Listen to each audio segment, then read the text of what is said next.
एक ना एक दिन सभी को शादी के बंधन में बंधना ही पड़ता है, चाहे जो भी कारण हो। शादी के बंधन में बंधने से स्त्री और पुरुष के जीवन की कुछ जरूरतें पूरी हो जाती है और इनमें से एक जरूरत है शारीरिक सुख। इससे परिवार या कुल आगे बढ़ता है। हमारे धर्म में शादी को एक पवित्र बंधन माना गया है। अक्सर हम सुनते हैं कि शादी के बाद शारीरिक संबंध बनाना उचित नहीं माना जाता। शादी से पहले ऐसा करना पाप माना जाता है। पर यह सवाल उठकर सामने आता है कि क्या शादी से पहले किसी से शारीरिक संबंध बनाना सही है या गलत, और हमारे धर्म में इससे जुड़ी क्या बातें कही गई हैं। हमारे आसपास कई उदाहरण दिखते हैं और हमारे युगों में ऐसे कई उदाहरण हैं।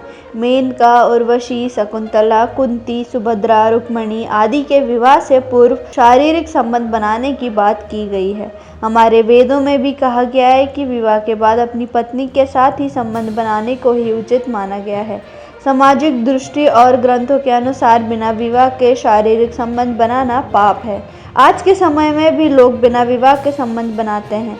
प्राचीन समय में तो राक्षस अपनी पसंद की स्त्री को जबरदस्ती अपनी पत्नी बनाकर उसे संबंध बनाते थे। ऐसे ही राजा महाराजा भी दूसरे राज्यों पर जीत पाने के बाद वहां की स्त्रियों को बंदी बना कर लाते थे और उनसे संबंध बनाते आए हैं। पुराने समय में भी स्त्रियों के साथ बिना अनुमति के संबंध बनाए जाते थे। बाइबल में भी कहा गया है कि आदम और हव्वा ने शारीरिक सुख के लिए स्वर्ग को त्याग दिया था। आज के समय में भी लोग बिना शादी के शारीरिक संबंध बनाते हैं, पर इस बात का पता चलने पर समाज उन्हें गलत नज़रों से देखता है और समाज उनसे घृणा करता है।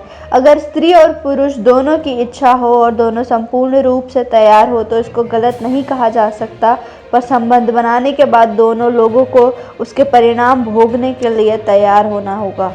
विवाह से पहले या फिर विवाह के बाद पराई स्त्री या पुरुष से संबंध बनाना मानसिक तनाव को बढ़ा देता है। कहा जाता है कि जब कोई शारीरिक संबंध बनाता है तो उसके शरीर को सब याद हो जाता है, और जितना ज्यादा ये सिलसिला बढ़ता जाता है मनुष्य के जीवन में सुख शांति कम होती जाती है। शादी से पहले शारीरिक संबंध बनाने से कई और दिक्कतें हो सकती है, जैसे कि लड़की का गर्भवती हो जाना, और समाज में किसी को इसकी जानकारी मिलती है तो लड़का और लड़की को कई सारे कष्ट झेलने पड़ते हैं। समाज उनसे घृणा करने लगता है। इसलिए शादी के बाद अपने जीवन साथी के साथ ही शारीरिक संबंध बनाने को उचित कहा गया है।